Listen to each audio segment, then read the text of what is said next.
action. You on? Yeah.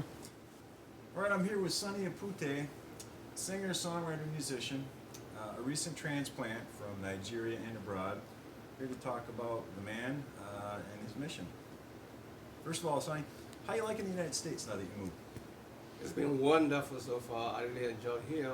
My wife is wonderful. This country is awesome. You just have a very nice time here, man. Fantastic, It's cool. fantastic. Yeah. Why don't you tell us and some of your fans and viewers here what drew you to the music industry initially? Well, let me just tell you from the scratch. I love music so much, right from my high school, and it's been music all through, because my life is just music. I live with music. Anywhere when I eat, it's music. And I went to college to study homeopathy. But the music, the desire to play music has been there, so tough. And so when I just finished my degree, the first thing I did was to go into professional music. Okay. And I joined a couple of bands. I was in North Africa, making names all over the whole place. And it's been so awesome. But in the year, let me basically say in the year 2008, I went back into my medical profession, and since then, music has become the second thing. So, medical. But now, I'm going to take it, bringing them together, bringing medical together, bringing music together. So you're trying to find a good balance between the two.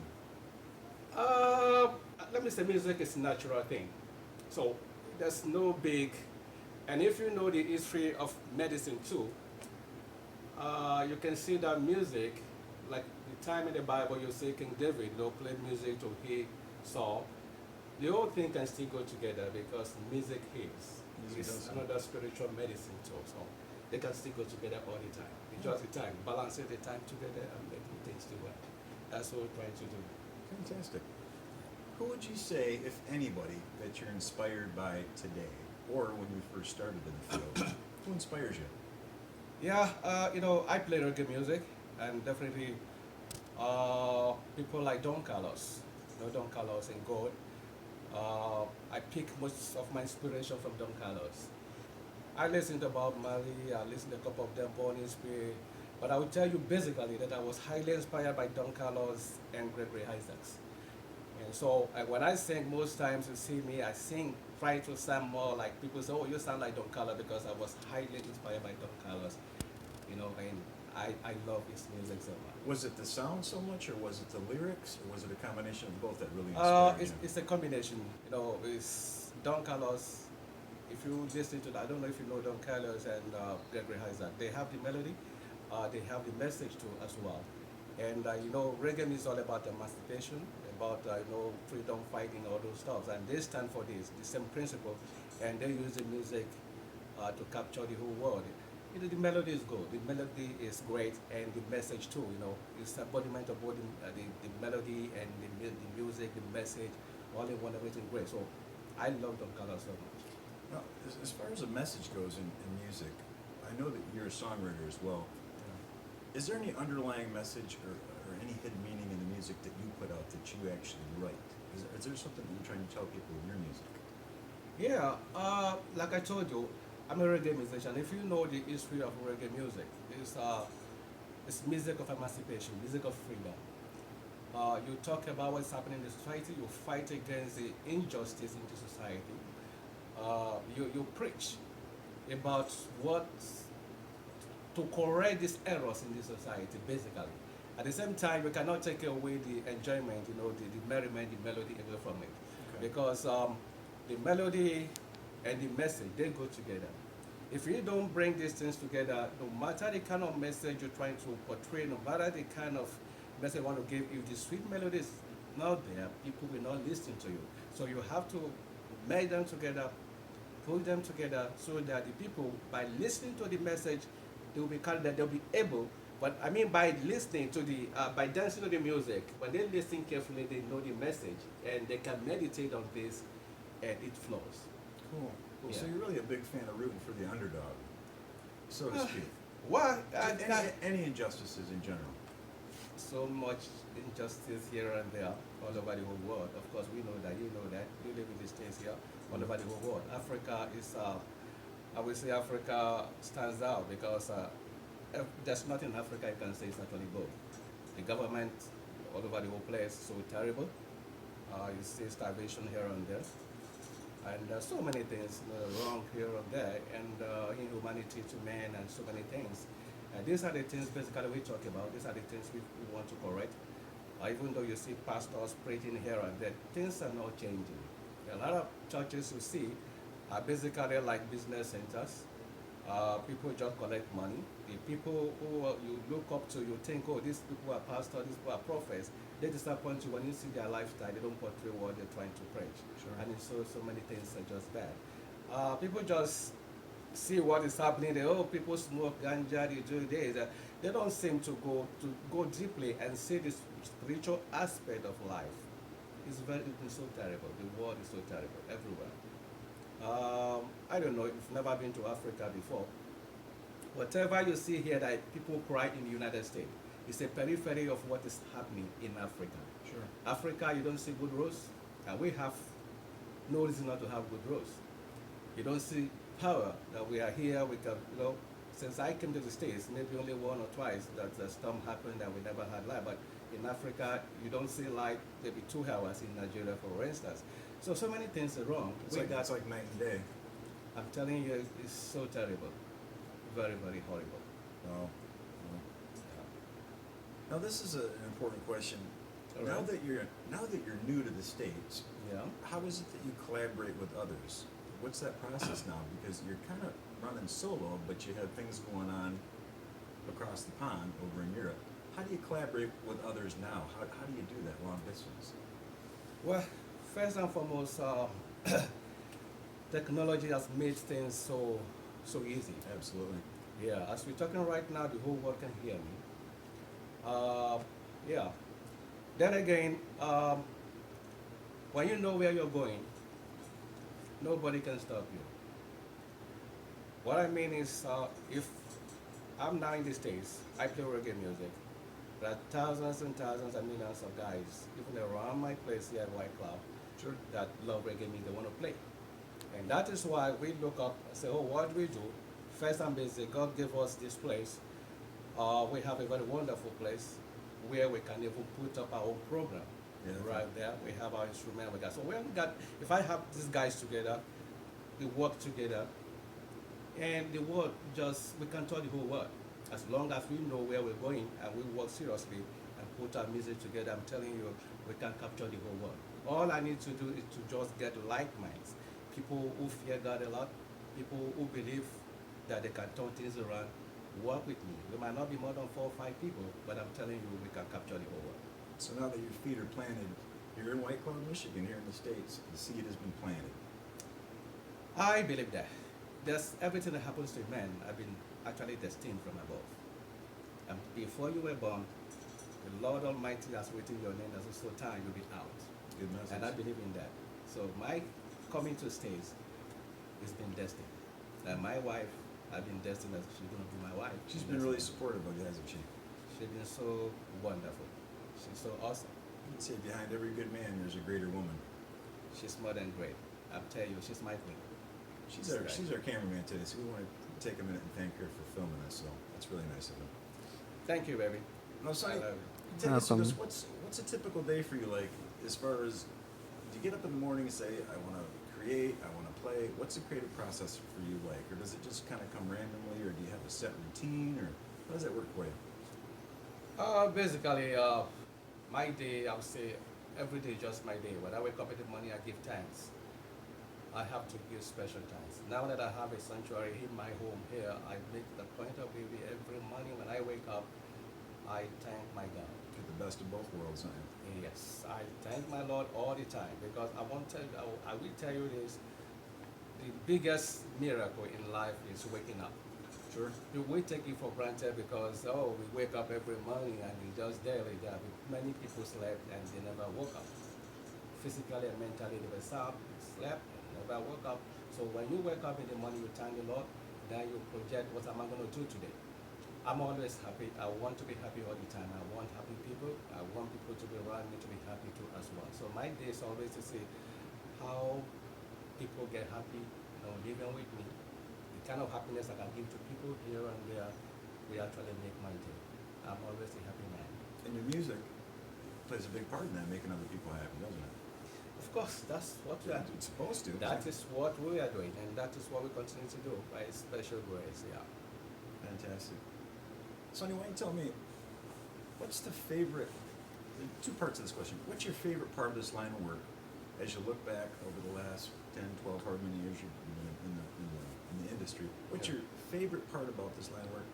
And if there is, what's your least favorite part? Let me tell you one thing. When you do what you love, you don't even count it to be like work. You enjoy it. Every time I see myself playing, singing, I remember so many years ago when I was touring from one university to the other, from one country to the other, people say, oh, they must pay us. I was like, what are they paying? We are just enjoying ourselves. But, when you when you do what you enjoy, what you love, you don't even count it. Every minute there is, you want to do more. You want to be there. I want to be in the studio all the time. I want to play my keyboard all the time. I want to just continue singing all the time because I love it. And I'll tell you the truth, I will not say, I think every bit of the system, the music, the embodiment of music is something I love. When I pick my guitar to play, I love it. When I touch my keyboard, I love it. When I sing, I see myself in heaven because you see like, I want to be this. You see yourself in a different world. Sometimes when somebody's talking to you, they will know. Sometimes I'll be eating with my wife. I say, honey, please, I'm coming. I run to the keyboard and start to play. So, yeah, it happens many times. It's like, oh, wow, people will not understand that. You can just be eating, you can be moving, something just pops into your brain. And you're like, oh my God, let me quickly put this down. When you touch the key, then you remember it. Next time you touch that place, it comes right away. That's awesome. Then you record it. Yes, that's music for you. That is music for you. Yeah. So, talking about some of the performances you've had over the years, I know you've performed all over the world. Tell me about some of your favorite performance venues, because I know you played all over. Give me some highlights of some of your favorite places.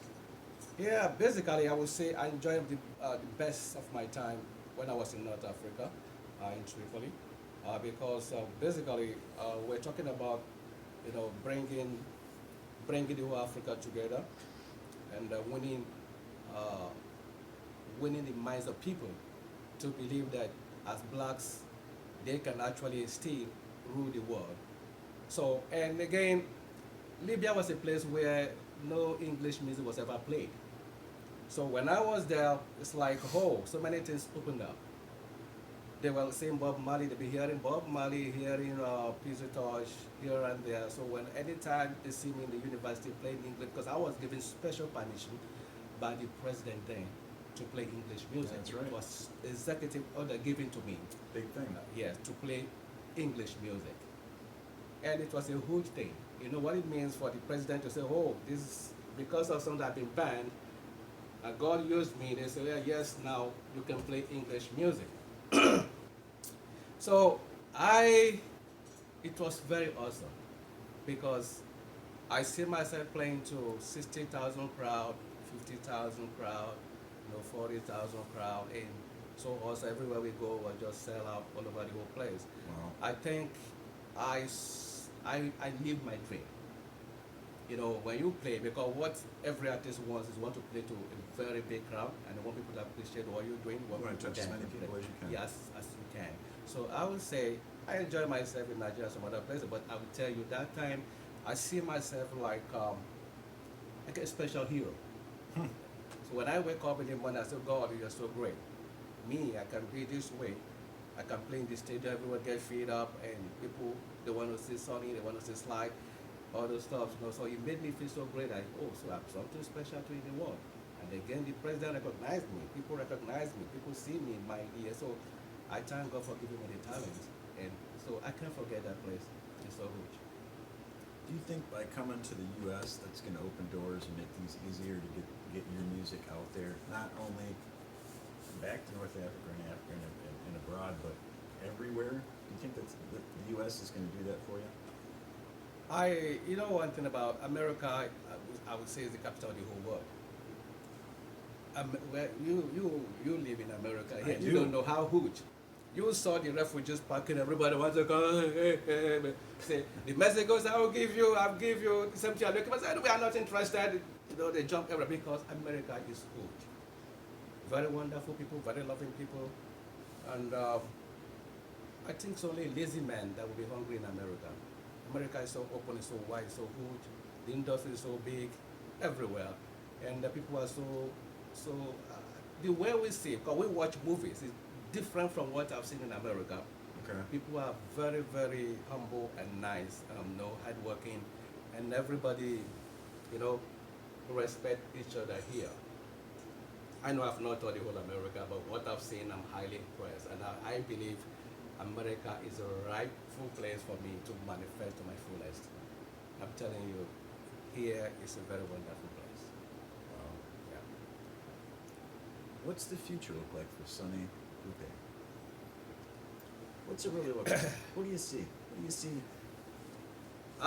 We're coming up on the new year, so what does 2019 look like for you, do you think? Where would you like to see yourself? All right. First, I have something going on in Europe. Let's talk about that, yeah. Yeah, with Kedru Music. Kedru Music is in France. We're working on a project. The first album which I did, my first album, my maiden album, they pick up a track there. It's, right now, the single is about ready to be circulated all over the world. And again, we have another brand new single we're working upon now called One Love.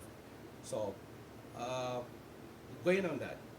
So from that, we're going to spread up again. I have thousands and thousands of reading of music all over the whole place. But basically, right now, I want to focus on finish the project with Kedru Music in France. Then I'll be balanced up here because I'm trying to build a studio right here in my home. Right. And where I can always put some things down, put the demo down, all those stuff. You can see the stage up there. So there's going to be a whole lot of things actually happening in the States here. I'm highly prepared. And I think by the special grace of God Almighty, because we plan all this, but with the special touch of the Most High God, even what you think you cannot do, you can do and exceed all those things. The Lord has always been my pillar. He's always been watching me. People call me man of faith. Even sometimes when I'm telling my wife, say, honey, we can be this, like, oh, how are you going to make it? I say, because I've done it several places. Most terrible places when people don't expect me. That's the name, that's why they call me Sly. Like, who is this guy? They see my small stature. What can he do? If I say I'm going to be this, I will always do. But it's not by me. It's not by my power. By the special grace of the Most High God. Words to live by. You hear that word? Say, we run things. It's never wrong way, man. We run things. You know what? Say, we run things. You see obstacles, you feel that you might, but not we, that's actually running, but the Holy Spirit, the power of the Most High God, when it's in you, you can face anything. If the Lord fights for you, you don't need to fight. People can look at you and say the end has come, but when the Most High God says, there is a great future, I'm telling you, they won't know how you do it. But there's no secret. The Lord is always the secret. And we believe in Him. And that's why we're moving forward. Amen to that. Yeah. Well, this collaboration you've got going on in Europe now, you've got some tracks you want to lay out. Are you going to have to actually go to Europe? And if you do, will whatever you're going to be releasing be released in Europe first? Yeah, basically it's going to start from Europe first. Because Kedru Music is in Europe. My producer, Meek Man Drums. Respect Meek Man, respect Nono. You guys, I love you guys. These guys have been, they've been doing deep things in reggae music. Right. There's no reggae artists that have been, even right from the time of ska, before reggae got its name to be reggae, they know them so well, and they have the repertoire. Okay. They know how the music goes. They are into the business. And Meek Man is a very wonderful guy. He told me, he said, look, because the initial plan was for me to fly to France and maybe lay the voice up there. But Meek Man said, you know what, you just put the voice up there and I will do the rest here. They send me the music, I go to the studio and put the voice and they balance it up there. That's the starting point for this. Yeah, the starting point. So, okay. But let's equally say, wow, you know what, when we have that, if we know that it's not as good as we want, then you have to fly down to France. Okay. So I'm still waiting on that. So when we finish, because I wanted to use this first project to test run it on my new little studio here. Right. Then we send it up there, they listen and say, but Meek Man has been saying, Sonny, I'm telling you, I can do the best. No, the big boss continues to say, oh, Sonny must come to France, but Meek Man said, look, I'm telling you the same thing. If he flies down here, if he can just simply put his voice up there, listen and put the voice, say, I can do the main thing. So I said, well, whatever you guys want. All I know is that I want good music, and I want my voice to sound the way I want it to sound, and I want it to go around the whole place. It all depends on you. Give me the ticket, pay for me and my wife, and then they're in France, and we wrap things. So they've been instrumental in helping you. They're going to help you get this out there and put it out there. Yeah, because it is In the right way. Yeah, it is their company. They have everything too, because when they do it well, then the music sells. The music moves all over the whole place. They are investors. I'm just a tool. And they're investing in you. They are investing in me. I think they believe in me. That's why I love them too, because it's been a very long time. I was about, getting my mind off completely from music. But because of their special interest, I see myself, okay, now I can still go professionally too. Maybe marry the two together in a very big form. They continue to encourage me. They continue to push me forward. There are sunny place. You can still do more. And they really are investors because you have an established history in the music industry. Great. As a solo artist, as a musician in a band, that's really great. How are fans now and fans in the future? How are they going to be able to contact Sonnie Opute? Are you going to have a website up and running at some point in time where you can address that fan base? Yeah. Like I said, technology these days, has made everything so perfect. Yeah. If you release music today, even right after we're talking right now, if you want it to go around the whole world, the next minute it's gone. Through Google, through whatever, radio stations are all over the whole place. As long as the stuff is good, when you have good music, you don't beg radio stations to play. If you send it up, I can sing right away now and send to Texas, to California, to New York right away, but they listen is good. It's hard to play right away. It will attract people and they'll come. Yeah, people. So there are so many avenues up there. You can go on tour. You can go and musical tour as long as these guys have the money to pump. Yep. If they say, well, the music is good, you know what, Sonny, we want to tour the whole Europe, and they put up the program right there, I'll go. If they say, oh, we want to tour the whole America, this and that, they go around, they make the engagement, touching down the entertainment industry, we have a guy, and they listen, the guy is good. Oh my God, they say, yeah, you come right there. You don't beg, you have to play when you have good music. If it's a good thing, it's a good thing. It's a good thing, yeah. And everything else will follow. Yes.